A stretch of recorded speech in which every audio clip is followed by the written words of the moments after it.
한 사람이 밤에 예수님을 찾아옵니다. 우리가 잘 아는 것처럼 그 사람은 이름은 니고데모입니다. 니고데모는 유대인의 지도자죠. 산헤드린 공회 의원입니다. 지금으로 말하면 국회의원 정도 자리에 있는 사람이지요. 그가 밤에 예수님을 찾아와서 예수님을 만나기 원합니다. 예수님께서 그를 너무 귀하게 생각하셨기 때문에 중요한 주제에 대해서 말씀하시는데 그것이 거듭남이었습니다. 거듭남, born again, 다시 태어나는 것이죠. 쉬운 주제가 아닙니다. 니고데모가 어떻게 나이 들어서 다시 엄마에게 들어갔다 나올 수 있겠습니까? 이렇게 물어봤습니다. 그랬더니 예수님께서 이것이 인간의 능력으로는 안 되고 성령의 능력으로 된다라고 말씀하셨습니다. 그래서 5절에 보면 물과 성령으로 나지 않으면 이게 불가능하다 이렇게 얘기했습니다. 그러니까 니고데모가 굉장히 놀랍게 생각하는 거지요. 놀랍게 생각합니다. 그때 예수님께서 이제 그가 알아듣기 쉽게 일단 자연적인 현상으로 얘기해 줍니다. 그러면서 8절에 바람이 임의로 불매 그 소리가 들어도 어디서 와서 어디로 가는지를 알지 못하나니 성령으로 난 사람도 그렇다. 그러니 우리가 바람을 볼 수 없지만 소리가 들리고 분명히 무엇인가 현상이 있는 것처럼 성령의 역사도 그러하다라고 비유를 하셨습니다. 그랬더니 9절에서 어떻게 그런 일이 있을 수 있습니까? 또 묻습니다. 그러자 예수님께서 너는 이스라엘의 선생으로서 그것을 알지 못하느냐라고 말씀하십니다. 그러면서 그가 이미 구약적 배경에 대해서 너무나도 잘 알고 있기 때문에 이제 인자가 들릴 것에 대해서 구약적 배경을 이야기하십니다. 14절이죠. 모세가 광야에서 뱀을 뜬 것 같이 인자도 들려야 하리라. 범죄한 이스라엘이 다 이제 죽어갈 때 놋뱀을 만들고 그 놋뱀을 쳐다봐서 구원을 받았던 이스라엘의 역사가 있습니다. 그것처럼 예수님은 자신이 들린다, 요한복음에서 들린다는 십자가에 올라간다 이런 뜻입니다. 십자가에 달린다라는 표현과 다 맞닿아있습니다. 그러니까 자기가 자신께서 이제 십자가를 지시고 이제 온 인류를 위해서 죽을 것을 이야기하셨습니다.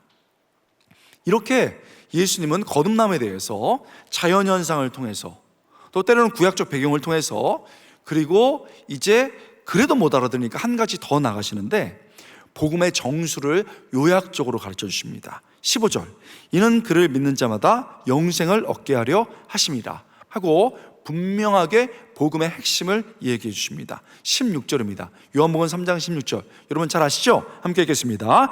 하나님이 세상을 이처럼 사랑하사 독생자를 주셨으니 이는 그를 믿는 자마다 멸망하지 않고 영생을 얻게 하려 하심이라.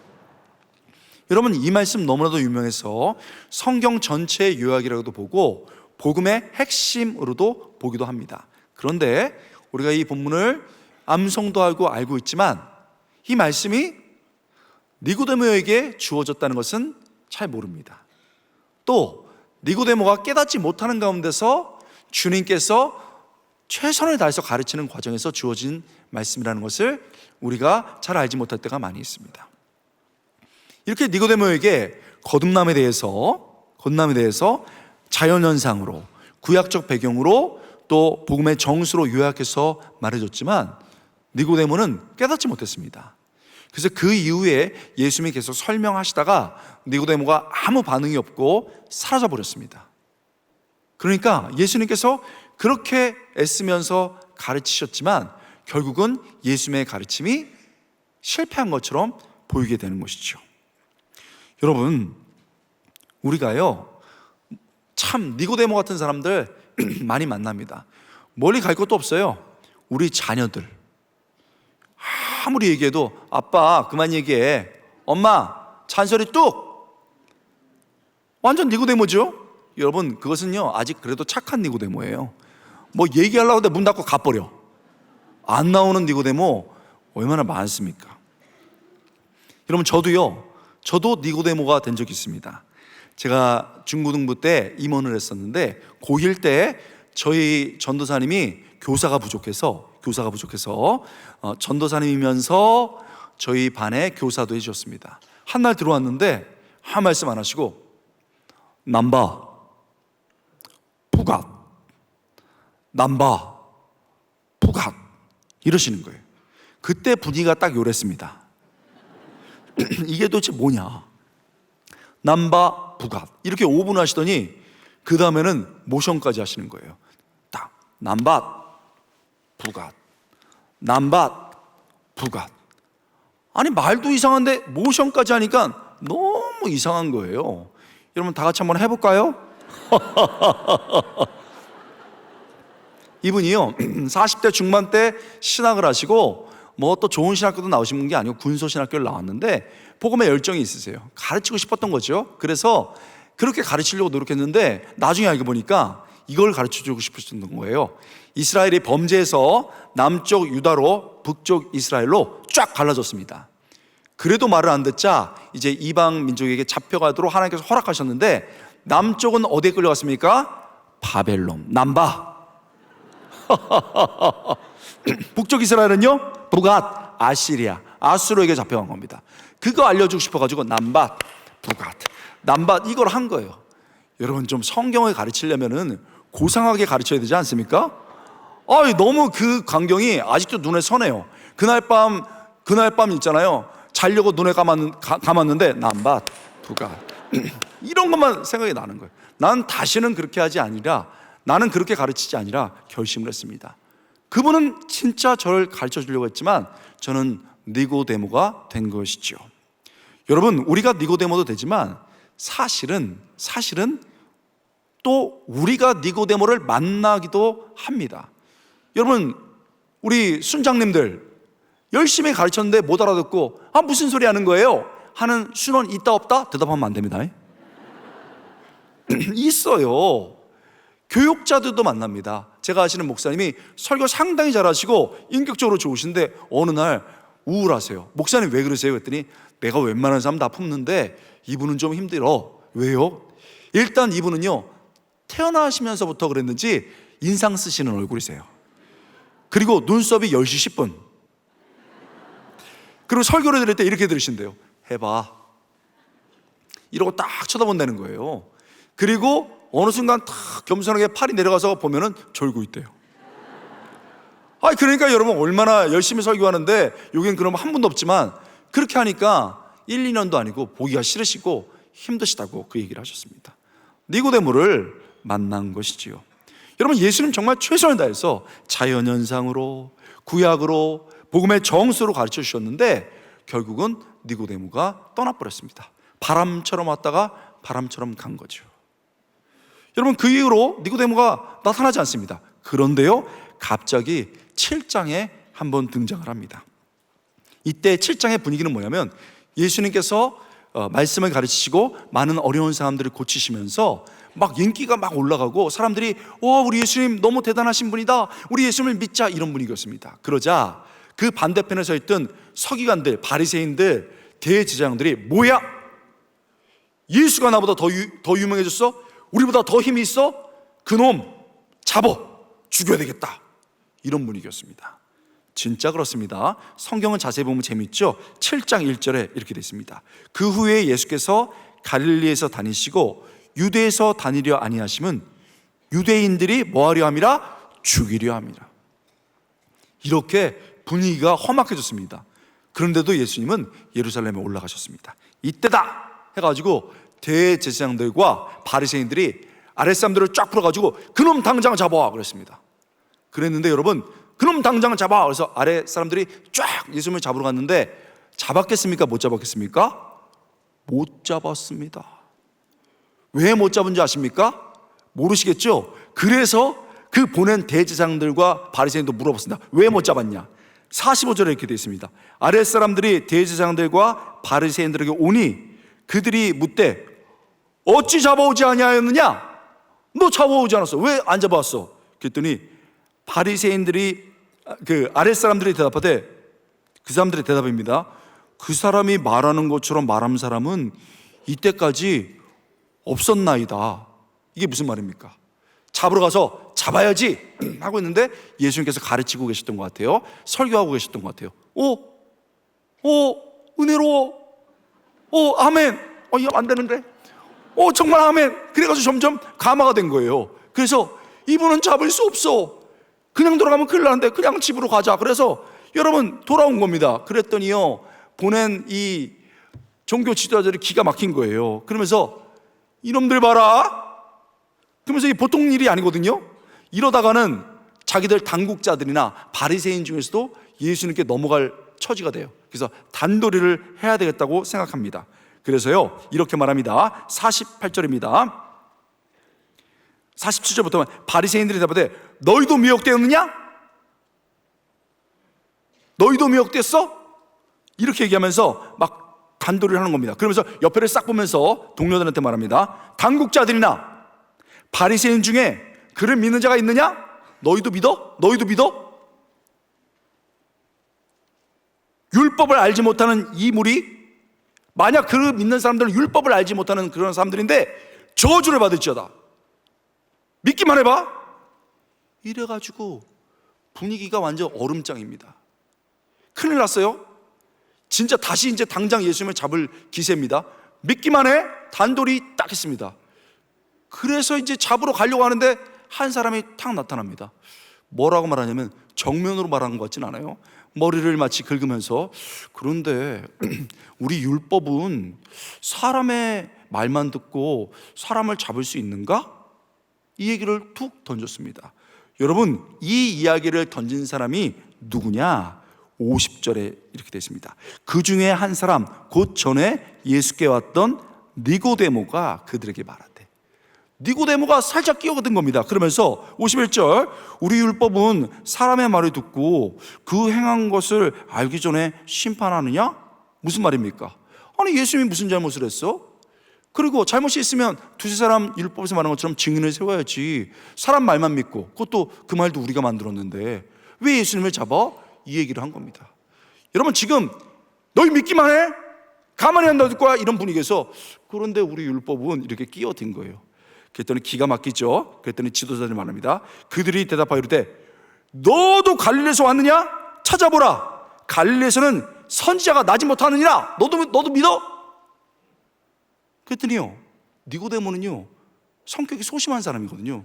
아무 대답도 안 하고 이런 분위기죠.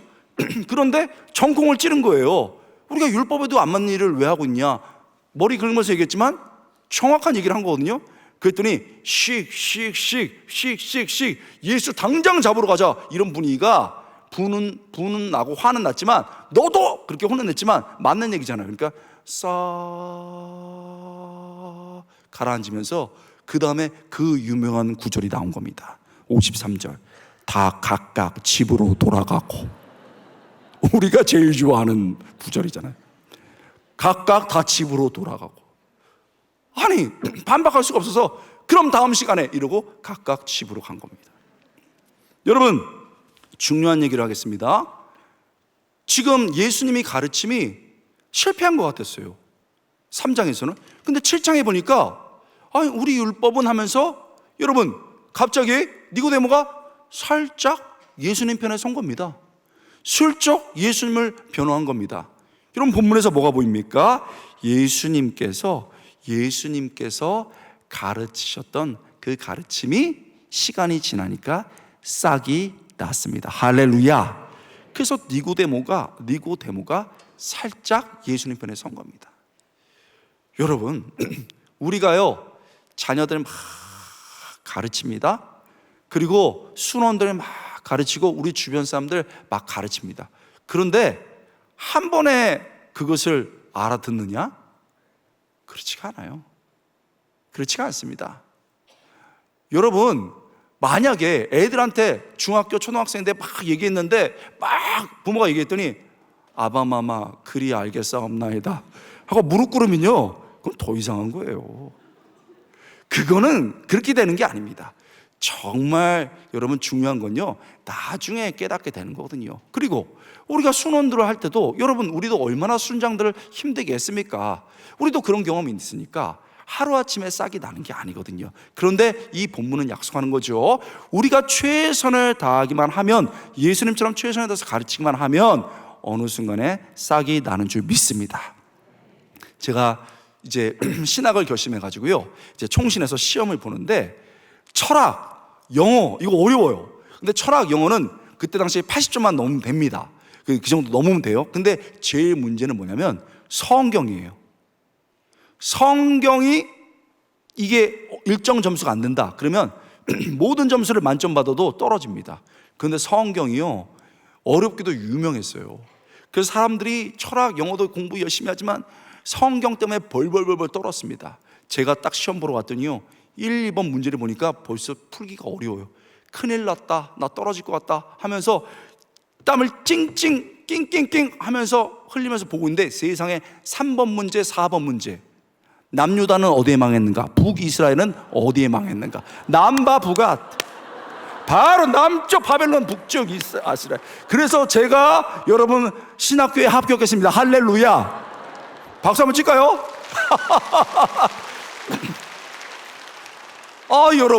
여러분, 그래서 제가 신학을 하게 됐다는 거 아닙니까?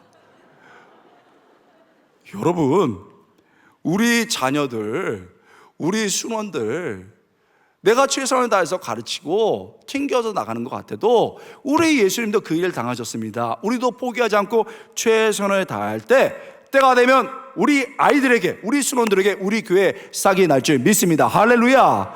여러분, 그런 겁니다. 그런데요, 니고데모가 또 성격상 살짝 끼었는데, 너도 갈릴리에서 왔어? 그랬더니 이러고 사라졌어요. 니고데모는 정말 바람 같은 사람입니다. 그리고선 또 안 나타납니다. 그런데 그가 한 번 더 나타났습니다. 그래서 그는 3번 요한복음에 등장해요. 복음서 전체에 3번 등장합니다. 요한복음에서 나타나는 거죠. 19장입니다. 이 19장은 배경이 어떻게 되냐면, 예수님께서 십자가 지셨습니다.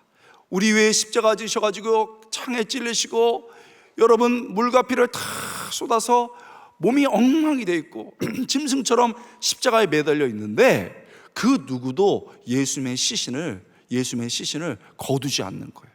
왜 그렇습니까? 유대 당국자들이 눈을 동그랗게 뜨고 보고 있는 거예요. 그리고 집행은 로마가 있으니까 옆에 접근하기만 해 죽어, 이런 거 아닙니까? 그래서 아무도 접근하지 못했습니다. 그 잘난 척하던 베드로와 제자들도 다 도망갔습니다. 여인들은 슬퍼서 가슴을 치면서 울기만 했습니다. 근데 그때 그 유명한 2명이 나타납니다. 여러분, 요한복음 19장에 보면 2명이 나타나는데, 첫 번째는 아리마대 사람 요셉입니다.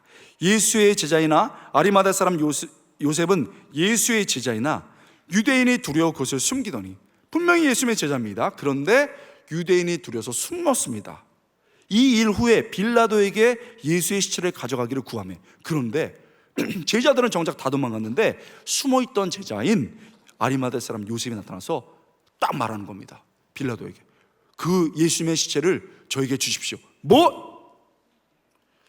장례는 치러야 가져가라. 그래서 가져갔습니다.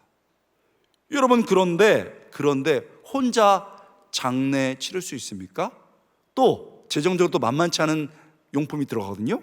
그런데 그때 여러분 39절에 보면 니고데모가 등장합니다. 일찍이 예수께 밤에 찾아왔던 니고데모도 그 다음에 중요합니다. 모략과 침향 섞은 것을 100리트라쯤 가지고 온지라. 여기서 다시요, 니고데모가 나왔습니다. 여러분, 니고데모는요, 유대인들이 막 쳐다보고 있고 로마 병사들이 너희 가만히 안 둘 거야 이러고 있는데, 거기에 그 일에 같이 공적으로 나온 겁니다. 이거는 자기의 본성을 지금 거스르는 겁니다. 그리고 또 눈에 띄는 것이 있습니다. 그가 가진 것이 모략과 침향 섞은 것 100리트라쯤이라고 되어 있습니다. 여러분, 니고데모가 가져온 모략과 침향은요, 장례용품입니다. 시체가 썩고 막 엉망이에요. 그런데 이걸 쫙 바르지 않습니까? 그러면 썩은 냄새가 싹 사라집니다. 그리고 이렇게 쫙 진정이 되면서 또 막 상처난 것도 쫙 진정이 되면서 냄새도 나지 않게 되는 겁니다. 그래서 이걸 쓰는데 100리트라를 가져왔습니다. 여러분, 키로수로 바꾸면 몇일까요? 조금 차이가 있지만 학자들마다 이 100리트라는 30kg입니다. 1kg, 2kg가 아니에요. 30kg를 가져왔습니다. 이것은 상당한 양이고 상당한 돈이 들어가는 양인데, 주로 문건들을 보면 왕의 장례식 때 사용됐던 양입니다. 여러분, 우리는 3번째 등장하는 니고데모의 모습을 통해서 너무 놀라운 겁니다.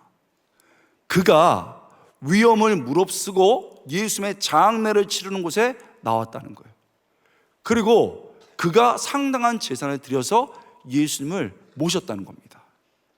물론 우리가 니고데모가 진짜 신앙인이었는가, 이거를 요한복음에서 확증할 수는 없습니다. 정직하게 성경을 봐야 됩니다. 그러나 우리는 그가 내면의 변화가 있었고 예수님을 따르는 제자가 됐다는 정황은 알 수 있습니다. 왜 그렇습니까? 요한복음에서 그가 예수님의 제자라고 하는 아리마대 요셉과 같은 선상에서 지금 언급이 되고 있습니다. 그뿐일까요? 상당히 무릎을 쓰고 예수님께 접근을 했는데, 그것은 요한복음의 대조기법인 제자들, 다 도망갔던 제자들과 정반대로 숨겨졌으나 지금 등장하는 제자의 모습으로 딱 나온 겁니다. 위험을 무릅쓰고요.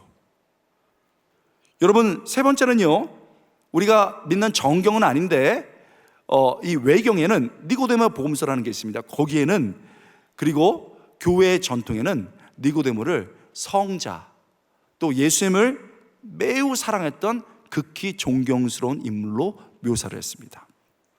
이를 바탕으로 요한복음에 정통한 한 연구가는 다음과 같은 결론을 내렸습니다. 그의 내적 변화는 의심할 여지가 없어 보인다. 요한복음은 중요합니다. 서서히 변해가는 니고데모의 모습을 보여줌으로써 바람의 기원처럼 하나님의 사람이 변하는 신비한 양상을 보여주려 했을 수 있다. 예수님께서 사람이 거듭나는 것은 바람 같은 거라고 그랬거든요. 근데 니고데모는 정말 바람 같은 사람이었어요. 왔다가 사라지고 왔다가 사라지는 그런 사람이었습니다. 그런데 마지막 그의 등장에는 예수님을 위해서 공적인 모습으로 드러내고 자기의 재물까지 드리는, 예수를 위해서 거의 죽을 각오를 하는 사람이 됐다는 겁니다. 정말 은혜로운 일이 벌어졌죠. 그래서 오늘 성경 이 설교 말씀의 제목처럼 신비가 은혜가 되는 이유, 어떻게 이렇게 신비했던 사람이 정말 예수님을 위해서 죽으시는 그런 은혜의 사람이 됐는가, 신비가 은혜가 되는 이유를 묻게 되는 거죠. 왜 그렇습니까? 나도 그렇게 되길 원하니까, 나도 겁장이니까, 나도 전면에 못 나서는 사람인데 언젠가는 예수님 앞에 서고 싶으니까, 우리 자녀들도 그렇게 되길 원하니까, 아멘, 우리 성도들도 그렇게 되길 원하니까 정말 이게 어떻게 벌어졌는지를 궁금하게 되는 것이죠. 그리고 우리는 그 답을 예수님께서 찾는 겁니다. 이 본문을 살펴본 본문을 보니까 그렇게 신비가 은혜가 된 이유, 진짜 예수님에서 목숨 바칠 만한 은혜로운 사람이 된 것은요, 두 가지가 있습니다. 첫 번째는요, 진심의 가르침입니다. 진심의 가르침입니다. 따라해 보겠습니다. 진심의 가르침, 진심의 가르침. 예수님은요, 자기에게 맡겨진 니고데모를 정말 최선을 다해서 가르쳤습니다. 자연현상으로, 구약으로 요약해서 가르쳤습니다. 그때 변할 것 같지 않았지만 어떤 순간 싹이 났습니다. 여러분, 아까도 말씀드린 것처럼 인생 정말 중요한 건요, 나중에 깨닫게 돼요. 아버지가 맨날 아들, 가족은 믿어주고 끝까지 책임져 주는, 아빠 지루해요 얘기하려면 도망가고 그랬습니다. 그거 제가 초등학교 때부터 맨날 들었던 얘기예요. 그런데 집이 어려지고 막 제 학비 내고 그럴 때, 여러분 아직도 기억이 나요. 아버지가 노동하셨거든요. 그러면 9시, 10시까지 노동하면 아침에 자야 된단 말이에요. 그런데 여보, 우리 애들 학비가 없어. 그러면 새벽에, 그 새벽에 약 한 줌 털어놓고 쿨럭쿨럭 하면서 아버지가 가족 책임지겠다고 그 어둠을 뚫고 가셨던 게 기억이 나요. 그 기억이 여러분 언제 난 줄 아세요?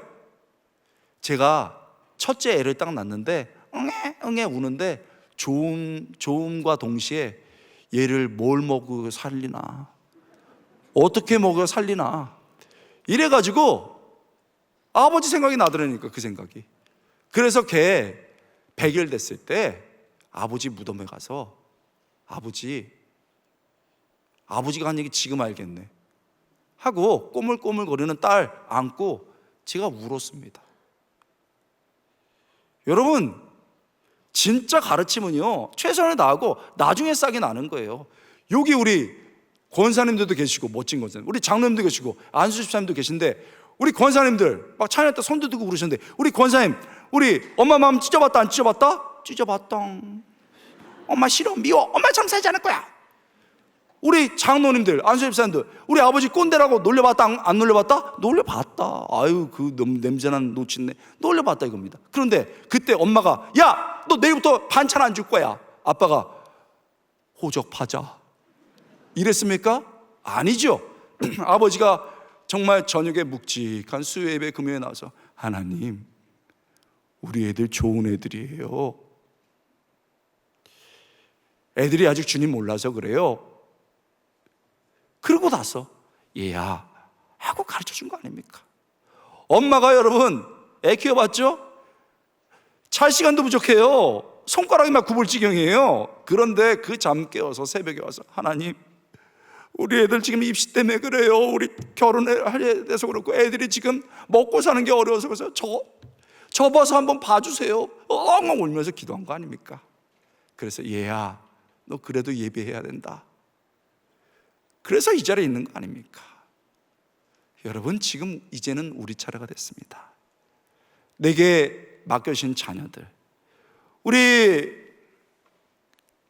순원들, 우리 주변의 사람들 최선을 다해서 가르칠 때 하나님께서 때가 되면 자라나게 하실 줄 믿습니다.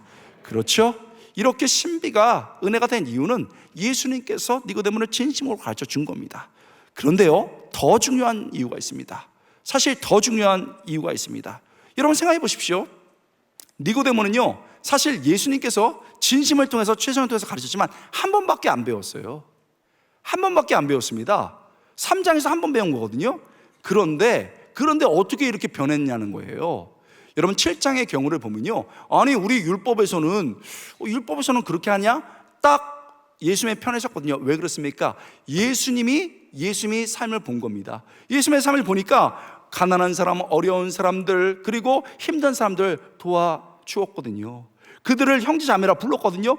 그러니까 자기가 보기에도 예수님은 잘못한 게 없는 거예요. 그뿐입니까? 예수님이 끝내 자신이 가르쳐 주신 대로 십자가를 지셨습니다. 십자가를 지는데 내가 온 인류를 위해서 구원하기 위해서 죽는다라고 말씀하시고 창으로 찌르고 죽이는데, 고소하는데 거기에 매달려서도 아버지여 용서하십시오, 저들을 용서해 주십시오 하면서 눈물을 흘리면서 기도하시더라는 거예요.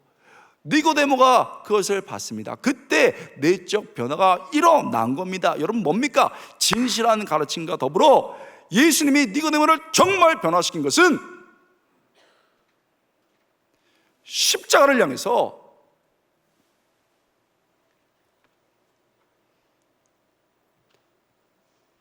그분이 묵묵히 걸어가신 겁니다. 그때 니고데모가 충격이 온 겁니다. 충격이 오면서, 아, 예수의 말씀이 이거였구나. 그 예수님이 나 위해 죽으셨구나. 내가 지금 위험당하는 게 무슨 문제 있는가 하고, 내 재물이 무슨 의미가 있는가 해서 여러분 그 재물을 털어서 위험을 감수하고 예수님을 죽은 죄인이 아니고 왕으로 모셨던 것입니다. 할렐루야. 뭐가 보이십니까 여러분? 우리 예수님이 십자가를 향해서 묵묵히 걸어가실 때 나머지는 하나님께서 해주신 줄 믿습니다. 그때 그 일이 벌어진 겁니다. 여러분, 우리 자녀들, 우리 순원들, 우리 주위 사람들 잘 가르치는 거 중요합니다. 그러나 정말 중요한 게 뭔지 아세요?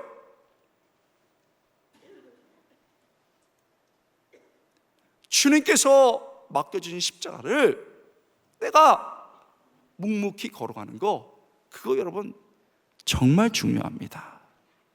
그때 인생이 여러분 바뀌고 그때 막 변화가 일어나는 거예요. 여러분 아까 그 목성남 있잖아요. 이래가지고 고통받았던 그 목사님이 한날 반세기 돼서 오셨어요. 목회할 만해. 그래서 목사님 무슨 일이세요? 그랬더니 아유 하면서 얘기를 해주시는데, 그 목사님이 그분 어려워도 주님 저도 그분 끝까지 품고 열심히 하겠습니다 하면서 교회를 열심히 하는 거예요. 십자가 바라보면서 갑니다. 그래서 교회가 점점 부흥하는데, 여러분 아세요? 지금 2년 만에 했더니 교회가, 우리 호산로 교회가 더 많이 부흥했어요. 할렐루야. 그런데 교회가 부흥하면 여러분 신천지 들어와요. 여기 혹시 신천지 있으면은 자수해서 제 방으로 오시기 바라요. 제가 기도해 드릴게요. 아니 그 교회도 여러분 점점 부흥하니까 신천지가 이렇게 보다가 이거 가만히 두면 안 되겠어요. 그 지역에서 큰 교회가 되겠어요. 그래가지고요, 여러분 예배 방해를 하는 거예요. 막 꽹가리 치고 짤랑짤랑 막 소리 지르고 예배 중에. 그리고 마치고 나왔더니요, 담임 목사님에 대해서 루머를 만들어가지고 이 목사님이 이런 재정 문제가 있다, 이런 여자가 문제가 있다가 막 나눠주는 거예요. 사람들이 막 꽹가리 치죠. 막 그렇게 나눠줘. 정신이 하나도 없습니다. 그 순간 여러분 있잖아요, 그 딱 떡대 좋은 4명이 딱 담임 목사님을 구석으로 모는 거예요. 여러분 정말 이 상황 어떻게 됩니까? 그때 교육자들이 주님 내가 여기 있습니다, 목사님 해야 되는데 다들 당황, 안 뛰어들어. 우리 권사님들은 어머 어떻게 기도해 신고해. 아무도 나서지를 못하는 거예요, 감히. 그런데 점점 4명이 밀어붙이니까 점점 구석으로 밀리고 잘못하면 넘어질 지경이에요. 바로 그때 여러분 인상 쓰던 그 남자분, 그분이 여러분 쏜살같이 4층으로 올라가지고요, 기계실을 팍 열고 30cm 도라이버로 딱 들고 있잖아요. 계단으로 내려와가지고 그 4명 얼굴에 겨누면서 담임 목사님 건드리기만 해뿌라, 네 죽고 나 죽자 이러면서 찔를 기세를 하더라는 거예요. 막 눈이 펄해가지고. 그때 담임 목사님이 그 얼굴을 봤는데 그렇게 은혜롭더래요. 잘하였도다 착하고 충성된 종아, 내가 너를 키우리라, 내가 너를 안수 집사로 세우리라, 내가 너를 장로로 만들리라, 이렇게 했다는 거예요. 그러면서 야 신난다 하면서 우리가 같이 막 웃었어요. 그러면서 제 입에서 무슨 얘기가 툭 나냐면, 누가 누구를 판단해요? 너는 안 돼, 너는 가난해서 안 돼, 너는 인상 써서 안 돼, 너는 못 배워서 안 돼. 누가 누구를 여러분 판단합니까? 니고데모도 바뀌었고 인상남도 바뀌었는데 누가 안 변할 수 있습니까? 그저 우리가 여러분 십자가를 향해서 뚜벅뚜벅 걸어갈 때 우리 하나님이 변화 주시고 정말 은혜롭게 우리의 삶을 바꿔주실 믿습니다. 그런 거예요. 그러니까 십자가에서 걸어가죠. 이건요 여러분, 이건요 목사님들만 겪는 것도 아니에요. 우리 성도도 다 겪습니다. 제가 아는 목사님이 장로님이 계신데 미국의 형제교회 브레드런 처치라고 있습니다. 그 교단에 유명했던 장로님이에요. 이 장로님이 너무 신실한 분이신데 딸이 예쁜 딸이 있었습니다. 근데 그 딸이 너무 예쁘고 스윗했는데 친구를 잘못 만났어. 그래서 친구들이 자꾸 유혹을 해가지고요, 담배도 피게 되고 술도 먹고요, 미국은 마리화나 이런 게 합법적이에요. 이 마약도 먹었습니다. 그러니 성적으로 또 난리가 났죠. 아버지가 딸아 그러면 안 된다, 너 주님을 생각하고 네 미래 가정을 생각해라. 아무리 얘기해도 딸이요, 아빠 왜 이래, 난 자유롭게 살 거야 그러면서 집도 안 들어오는 거예요. 장로님이 기도하시다가 안 되겠다 해서 여러분 그 교회 리더십한테 장로에서 얘기를 했습니다. 제가 장로직을 내려놓겠습니다. 담임 목사님도 장로님들도 아유 장로님 그러지 않으셔도 된다고, 아닙니다 하고 진짜 장로직을 내려놨어요. 그리고 여러분 그냥 교회를 떠나신 게 아니고 내가 해야 될 일이 있습니다 하고 교회 청소를 하셨어요. 빗자루를 들고 걸레를 들고 교회를 청소하시는 거예요. 그러다가 다 청소하시고 나면 앉아가지고, 하나님 우리 딸 어떻게 해요? 하나님 우리 딸 청결해야 되는데 다시 돌아왔는데 어떡합니까? 하고 맨날 우는 거예요. 그렇게 여러분 2년 이상 기도하셨습니다. 그런데요 그 장로님 돌아가셨습니다. 딸이 돌아오지 않았어요. 그렇게 십자가를 향해서 걸어가시는 그분이 그렇게 기도하셨는데 여러분 딸이 돌아오지 않았습니다. 그런데요 여기도 있죠. 사람이 세상이 좋아서 방황하고 맨 처음에 재밌는 것 같죠? 몸 망치고 마음 망치고 영혼 다 망칩니다. 배신당하고 여러분 아픔 당해가지고 너무너무 힘든데 어느 날 내가 옛날에 다녔던 교회 좀 가보고 싶다 해서 왔어요. 잠깐 놀러 오듯이. 그랬더니 친구들 막 선배들 막 와가지고 장로님들도 막 오셔가지고 너 왜 지금 왔어? 네 아버지가 너 위해서 얼마나 기도했는데, 너 위해서 얼마나 안타까워했는데 이제 왔어 하면서 아빠 얘기를 해주는 거예요. 그러니까 좀 마음이 울렁울렁 해가지고 지 아빠 집에 갔습니다. 여러분 아빠 유물을 열어봤습니다. 그랬더니요 아빠가 보던 성경책 그리고 거의 너덜너덜하게 까매진 기도 수첩이 나오는데 딱 펴보니까 몇 월 며칠 우리 딸이 술을 마셨다. 하나님, 우리 딸 어떡합니까? 정결케 해주세요. 몇 월 며칠 딸이 집에 돌아오지 않는다. 딸이 가출했다.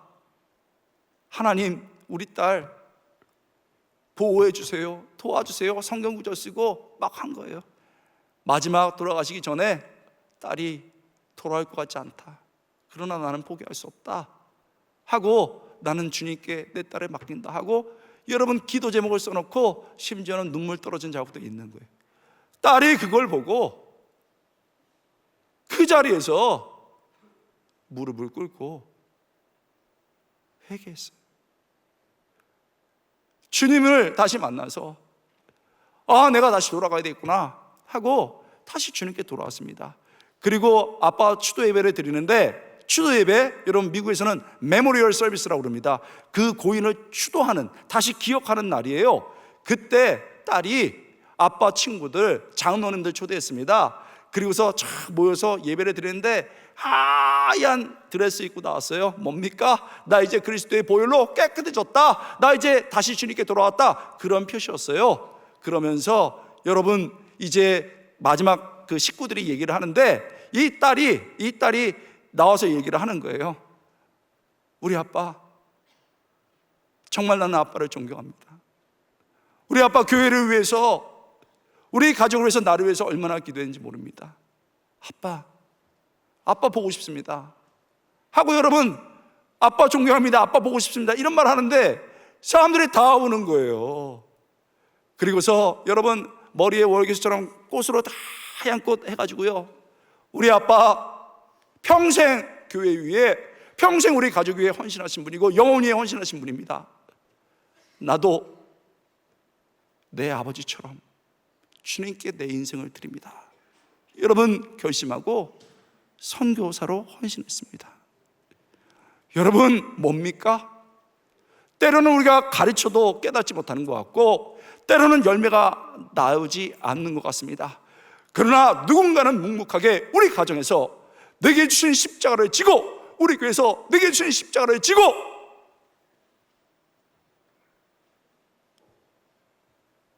걸어가야 하는 것입니다. 그때 우리의 자녀들이, 우리의 성도들이 그 모습을 보면서 정말 하나님 앞에서 변화되고 그들도 헌신하며 하나님 앞에 나오는 놀라운 역사가 있을 줄 믿습니다. 여러분, 이 시간 한번 기도하겠습니다.